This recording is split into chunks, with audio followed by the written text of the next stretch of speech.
जय हिंद। चलिए समझते हैं आज कारक यानी केस के बारे में कि कारक क्या है।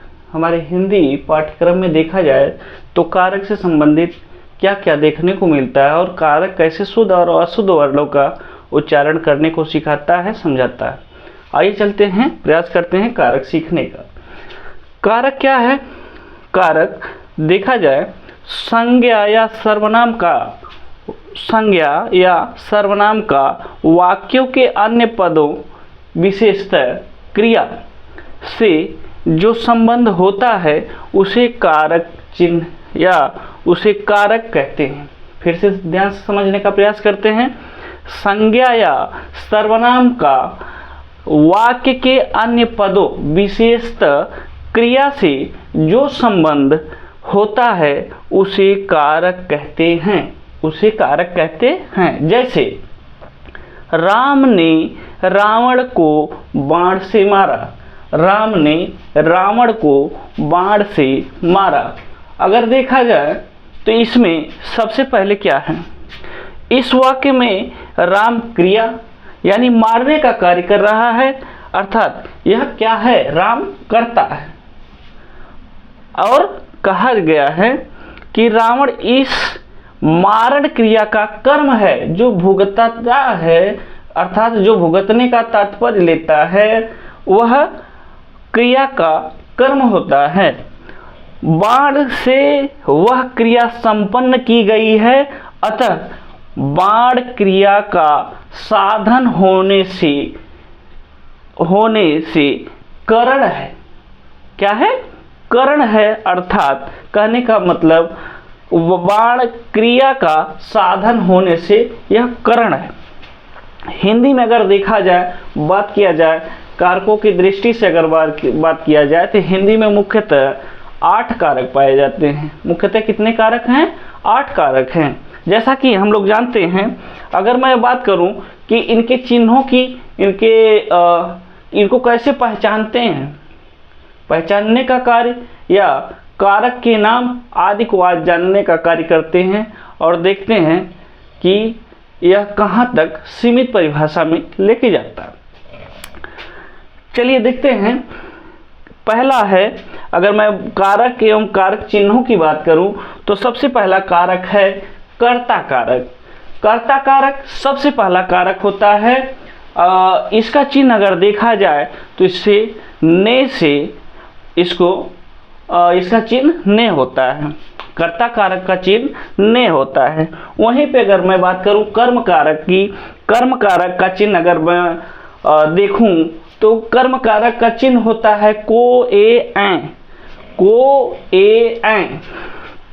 अगर वहीं मैं करण कारक की बात करता हूं, करण कारक का चिन्ह होता है से के द्वारा, एक करण कारक का चिन्ह होता है। अगर मैं संप्रदान कारक की बात करूं, संप्रदान कारक अगर मैं बात करूं तो इसका कारक चिन्ह होता है के, को, के, लिए, ए ऐ। यह चिन्ह संप्रदान कारक के लिए व्यक्त किया जाता है। वहीं पे अगर मैं बात करूं पांचवें कारक की, अपादान कारक, अपादान कारक का जो चिन्ह होता है, कारक चिन्ह होता है वह से होता है। अपादान कारक का कारक चिन्ह क्या होता है? से होता है। वहीं अगर मैं बात करूं संबंध कारक की, संबंध कारक की बात करूं, इसका कारक चिन्ह होता है का, की, के, रा, री, ने आदि। यह कारक चिन्ह संबंध कारक के होते हैं। वहीं पे अगर मैं अधिकरण की बात करता हूं, अधिकरण कारक के चिन्हों की बात करता हूं तो इसमें में आता है, पर आता है। यह अधिकरण कारक के चिन्ह माने जाते हैं, बताए जाते हैं।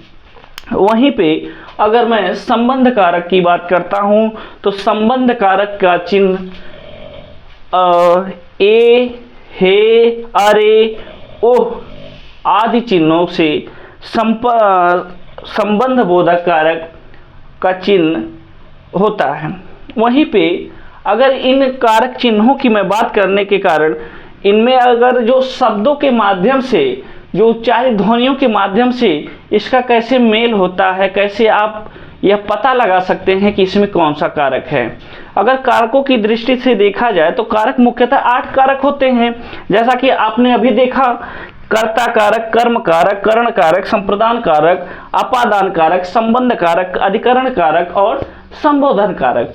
अगर यहीं पे अगर मैं कुछ कारक चिन्हों की बात की, हमने सीखा कि कुछ कारक चिन्ह इस प्रकार जो आपको प्रदर्शित करवाए गए हैं ऐसे होते हैं, लेकिन अगर इनके वाक्य की दृष्टि से अगर देखा जाए तो यह कैसे होते हैं। कुछ कारक जो होते हैं, जैसे करण कारक आपने देखा होगा, यह करण कारक, तो यहाँ जिसे कहा जाता है कि करण कारक में अगर देखा जाए तो अपनत्व की भावना होती है। करण कारक में अपनत्व की भावना होती है। वहीं अपादान कारक में अगर देखा जाए, वाक्य की दृष्टि से देखा जाए तो करण कारक में अलगाव का भाव होता है, अलगाव का भाव होता है। अगर मैं बात करता हूं कारकों की पहचान, आप कारकों की पहचान कैसे कर सकते हैं, तो आप कारकों की पहचान इस प्रकार कर सकते हैं, जैसा कि आपने वहीं पे अगर देखा जाए, बात किया जाए कारकों की पहचान, आप कारकों की पहचान कैसे कर सकते हैं।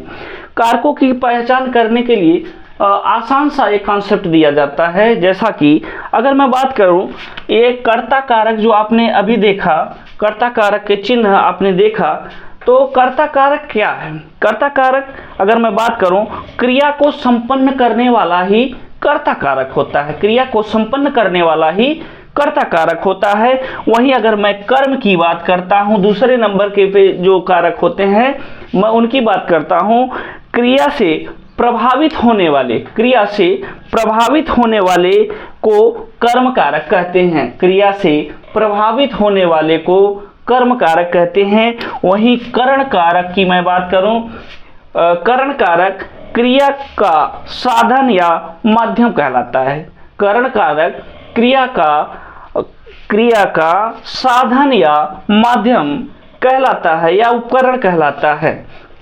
अगर वहीं पे मैं संप्रदान की बात करूं, संप्रदान कारक की बात करूं, जिसके लिए कोई क्रिया समापन की जाए, जिसके लिए कोई क्रिया समापन की जाए, वह कारक संप्रदान कारक होता है। वहीं अपादान कारक, अभी जैसा कि हमने बताया आपको कि अपादान कारक वह कारक होता है जहां अलगाव का भाव होता है, जहां अलगाव का भाव हो उसे अपादान कारक कहते हैं। वहीं पे अगर मैं संबंध कारक की बात करूं, मैं संबंध कारक की बात करूं, तो जहां पर दो पदों में पारस्परिक संबंध बताया जाए या वाचक कहा जाए, उसे संबंध कारक कहते हैं, उसे संबंध कारक कहते हैं। वहीं पे मैं अधिकरण कारक की बात करता हूं, जो 7वें नंबर पे आता है।